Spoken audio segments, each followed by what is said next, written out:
Iran শুধু একটি দেশ নয়, এটি একটি স্ট্র্যাটেজি। বিশ্বের সবচেয়ে শক্তিশালী দেশগুলোও ইরানের নাম শুনলে একবার থামে, হিসাব করে। কারণ ইরানের শক্তি চুপচাপ কাজ করে, ধীরে এগোয়, আর আঘাত করলে ভয়ঙ্কর হয়। প্রিয় দর্শক, আজকে আমরা সে ব্যাপারে আলোচনা করব। শক্তি মানে কি? বিশাল নৌবহর, বিশাল আকাশ প্রতিরক্ষা ব্যবস্থা, কিংবা বিশাল আধুনিক সেনাবাহিনী, সুনিয়ন্ত্রিত সেনাবাহিনী? না, এসব না থাকলেও কিন্তু যুদ্ধে যেতে যায়। ইরানের শক্তি এই জায়গায় নয়। ইরানের শক্তি মূলত এক জায়গাতে সীমাবদ্ধ নয়। ইরানের শক্তির কারণ হচ্ছে এটা একটা শুধু দেশ নয়, এটা একটা স্ট্র্যাটেজিক সিস্টেম। চলুন আমরা ধাপে ধাপে সেই স্ট্র্যাটেজিক সিস্টেম নিয়ে আমরা আলোচনা করি। ইরানের শক্তির ভেতরে প্রথম যে শক্তি, সেটা হচ্ছে তার ভৌগোলিক অবস্থান। তার ভৌগোলিক অবস্থা এমন পর্যায়ে রয়েছে যে ভৌগোলিকভাবে সে বিশাল প্রকারের একটা সাপোর্ট সে পায়।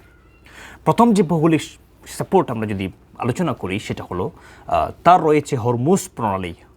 হরমুজ প্রণালী তার নিয়ন্ত্রণে রয়েছে। সে এই প্রণালীকে নিয়ন্ত্রণ করে। বিশ্বের প্রায় 20-25% তেল এই হরমুজ প্রণালী দিয়ে চলাচল করে।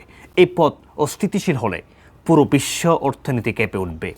আর ইরানের ভেতরে রয়েছে বিশাল পাহাড়ি অঞ্চল, উত্তর পশ্চিম দক্ষিণ কিংবা দক্ষিণ পশ্চিম সব জায়গায় পাহাড়। পাহাড় মানে সেখানে চলাচল করা কঠিন। সড়কের সংখ্যা রয়েছে নিতান্তই কম।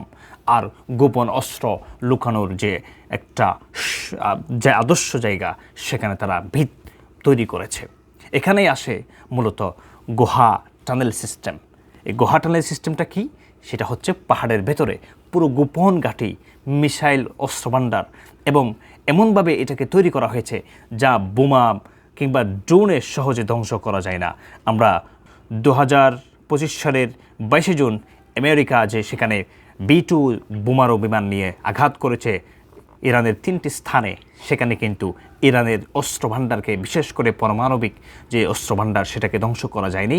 এটার কারণটা ছিল গুহা টানেল সিস্টেম। আর এ কারণেই ইরানকে সরাসরি আক্রমণ করার কথা কেউ চিন্তা করে না, ইভেন আমেরিকাও না। আর দ্বিতীয় শক্তি হচ্ছে তার মিসাইল সিস্টেম। তার মিসাইলের একটা বিশাল ভাণ্ডার রয়েছে। ইরানের এয়ারফোর্স হইতে সবচেয়ে বড় শক্তিশালী এয়ারফোর্স নয়, কিন্তু মিসাইল শক্তি তার ভয়ঙ্কর। ইরান দূরপাল্লার স্ট্রাইক করতে পারে। ইসরায়েল, সৌদি আরব, এমনকি আমেরিকার ঘাঁটিতেও সে আঘাত করতে পারে। অনেক বিশ্লেষকরা দাবি করেছেন সরাসরি আমেরিকার মূল ভূখণ্ডে আঘাত করার মতো শক্তি ইরানের ইতিমধ্যে অর্জিত হয়েছে। তাদের দর্শন পরিষ্কার, আকাশে জিতব না, তাই আঘাত করব না, কিন্তু আমরা আঘাতটা করব মাটির উপর থেকেই, একদম আকাশ দিয়ে শত্রুর ভূখণ্ডে গিয়ে সেটা নিপতিত হবে। তৃতীয় নম্বর যে ইরানের শক্তি, সেটা হলো প্রক্সি যুদ্ধ। এটাকে সবচেয়ে বেশি তার অন্যতম শক্তি বলে বিবেচনা করা হয়। বিশ্লেষকরা মনে করে ইরান নিজে সামনে এসে যুদ্ধ করে না, বরং অন্যদের দিয়ে যুদ্ধ করায়। লেবাননে তার প্রক্সি বাহিনী রয়েছে হিজবুল্লাহ, ইয়েমেনে আছে হুতি, ইরাক ও সিরিয়ায় তার শিয়া মিলিশিয়া বাহিনী রয়েছে। ইরান আঘাত করে, কিন্তু সে দায় নেয় না। এই কৌশলই হচ্ছে ইরানের সবচাইতে বড় অস্ত্র।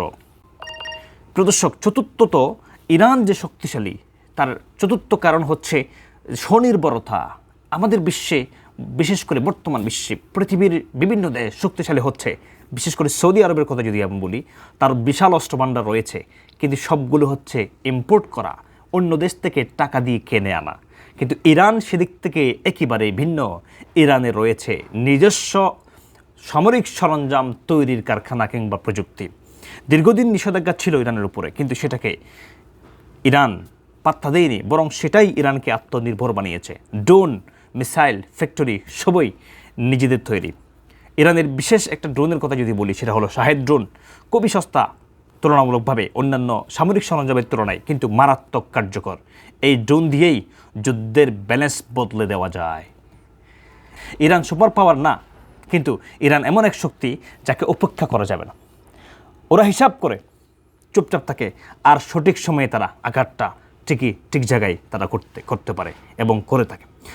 আপনার মতামত লিখুন, ভালো লাগলে কমেন্ট করুন এবং সাবস্ক্রাইব করুন।